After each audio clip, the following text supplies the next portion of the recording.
A video turned on.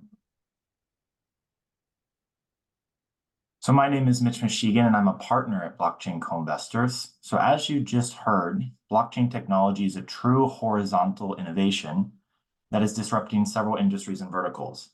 And as you'll see in just a minute, there are actually many use cases. However, it's important to note for investors that blockchain is not a monolith as an investable asset class, and it has unique characteristics such as tokens v equity that should be taken into account when you make an allocation decision. So today I'm actually going to outline these 6 investable asset classes that we see at Blockchain Co-Investors within blockchain technology, and then go over some of our own firm's best practices.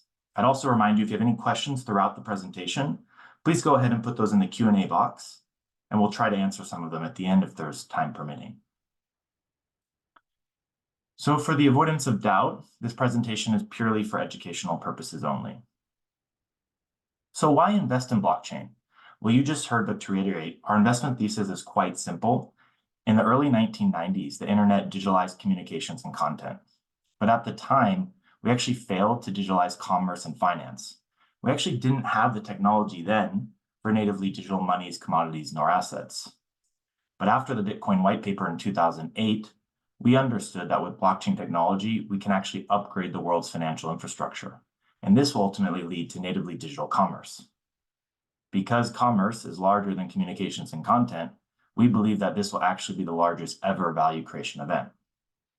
So to state it quite simply, we see blockchain as an infrastructure technology that will upgrade the world's financial system. And it's very interesting that in just, basically 15 years since that Bitcoin white paper, a very short time, investors have already taken note. In a 2023 survey by Institutional Investor, digital assets ranked as the 3rd most attractive asset class in terms of risk and return, so just behind private equity and US public equities. So investors are already paying attention. If you break this down into institutions, you see very similar results. So a survey last year in 2023 by Ernst & Young, they surveyed 250 institutional investors at the C-suite level, and that showed an overwhelming belief in digital assets and blockchain technology. In particular in tokenization, one of those topics that we're going to cover today later in panels with some experts. And then if you broke it down into retail, you see similar results as well. So here's a wealth management survey. This comes from Bitwise earlier this year.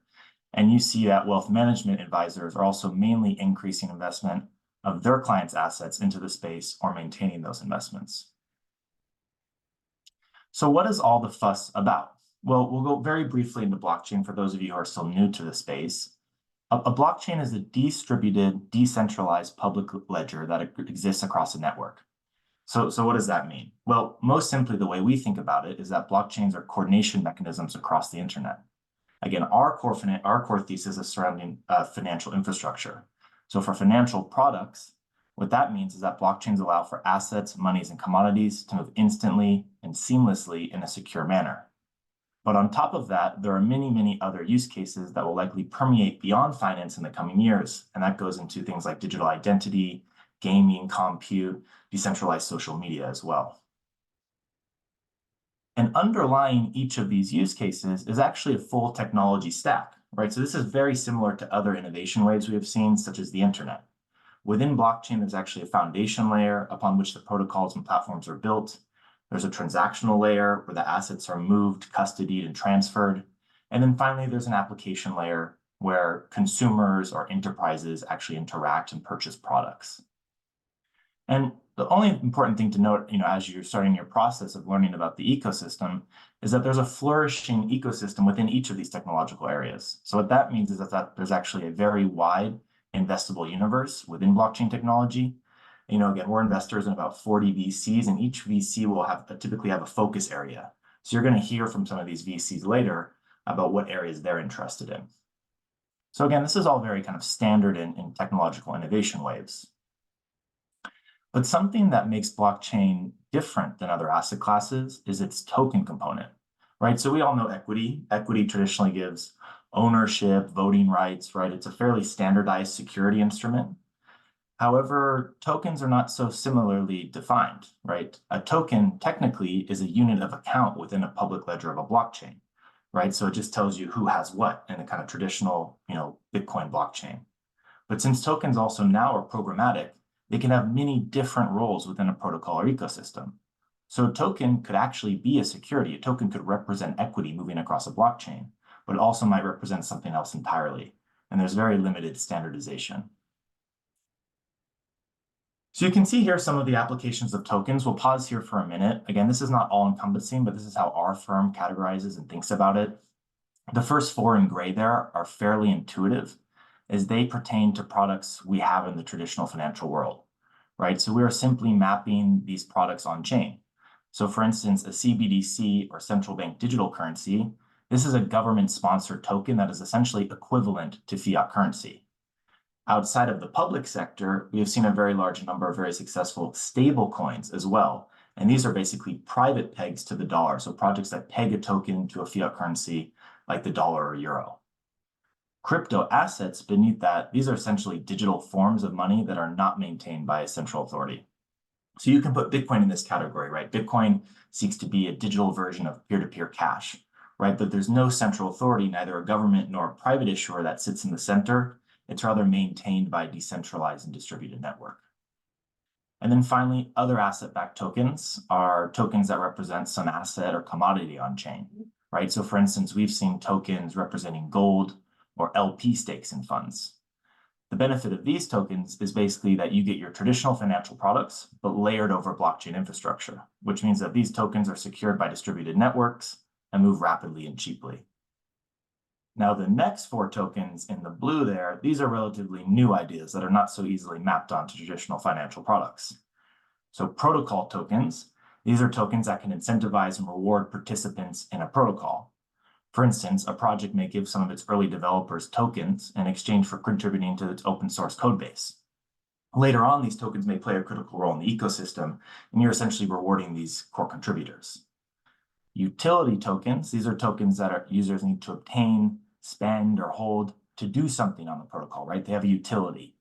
For instance, there are decentralized storage protocols where you might be able to purchase decentralized storage, but you actually need a token to purchase that storage, right? So it has a function within that ecosystem. DeFi platforms or decentralized finance, these are platforms that may issue tokens to help govern a network, govern the rules of a lending pool perhaps, or they're going to reward its key participants. And then finally, NFTs or non-fungible tokens, you may have heard of these. These are basically tokens that are one of one, right? So they're not fungible, meaning that they're tied to a specific digital item. And these are most famously used for things like digital art or collectibles, though there are many other use cases.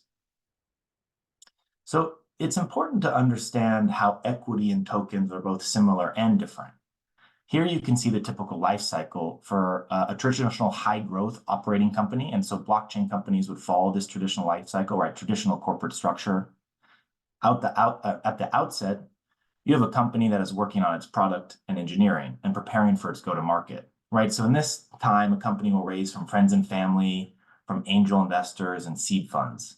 And here the company is often not making any revenue and is therefore burning through its cash. The project will then launch its product, hopefully start to make revenue and move on its way to cash flow positive. You often see professional venture firms start making investments throughout this stage. And later on, you also see growth funds starting to invest. And then finally, there'll be an exit event, again, if the company is very successful, such as a sale or a public listing. So this is kind of traditional equity cycle. Not every company follows this, but if things go very well, it might look something like this. Tokenized projects follow a very similar path, but with key differences. So you can see on the screen here some illustrative figures to give you a sense of how the mechanics and fundamentals work. But basically at the early stage, a project will comprise of a core group of developers that want to launch a project that will have a token. The structure could be a foundation, right? It could be a nonprofit, or it could actually be an operating company whose purpose is to contribute open source code to the network. The team will go through various rounds of investment with professional investors, but what's important to note as a difference is often a portion of the tokens, something like 30%, sometimes 50%, will actually be allocated to the community, to the participants of the network. Just like with an equity investment, a successful project will get to its own going public event. This is called the token generation event, or the TGE, and this signifies when the token goes live. So just like with an equity, you're listing your shares. And this means that users can access the network and the token now, is fulfilling its purpose. And it's often timed with, a listing on exchanges such as a Coinbase or a Kraken. And again, so you can see here, it's fairly similar to equity. There are some key differences. Valuation typically is stepping up in each of these rounds. You're typically getting more professional investors coming in later. You're having vesting. But a key difference in that investor formation round is that allocation to the community. And the combination of tokens and equity therefore means that blockchain investing, we believe has 6 distinct asset classes. And so we bifurcate these between public and private, and then equity and tokens. And on the private side, we also distinguish between early, which, again, companies not cash flow positive, no major product out, and then the mid and late stage. So we'll put this on the screen for a while, and we'll talk about how we access each of these asset classes, because there are some similarities and differences. At the early stage, there are really 3 ways to think about it, which are basically equivalent for tokens and equity. You have direct investments for holdings. So these are very difficult to access unless you're very well networked within a technology circle. Basically, these are angel investments. You then have your early stage venture funds and early stage token funds, right? In blockchain mini funds and VCs will actually focus on both tokens and equity, or they'll specifically zero in on mainly equity or mainly tokens. Finally, you have your early stage focused venture fund of funds like blockchain co-investors. And like blockchain co-investors, we invest in early stage blockchain funds that cover both tokens and equity. At the mid and late stage, you have a similar path to access. So there are direct investments, whereby you purchase either tokens directly from a project or treasury, or you purchase equity directly from a company, or maybe you purchase a secondary. These are slightly less difficult to access, but still you need to be fairly well networked to get in on these. And then there are also mid-stage growth and late-stage funds that focus on this asset class as well. We would say that these funds tend to focus more on the equity side than on tokens, because that's where traditionally growth funds tended to play. You're also going to have some crossover from your early-stage venture firms, right? These funds actually might hold a portion of their capital in reserve, so they can invest in the follow-ons from their portfolio at this stage. So far, tokens and equity, fairly similar groups that invest in each asset class. But then finally, we get to the public equity and tokens. And here we see that there are substantial differences, right? So for the public to access equity investments, a company will have to have a public listing and have its document, its prospectus, approved by a regulatory agency like the SEC in the US.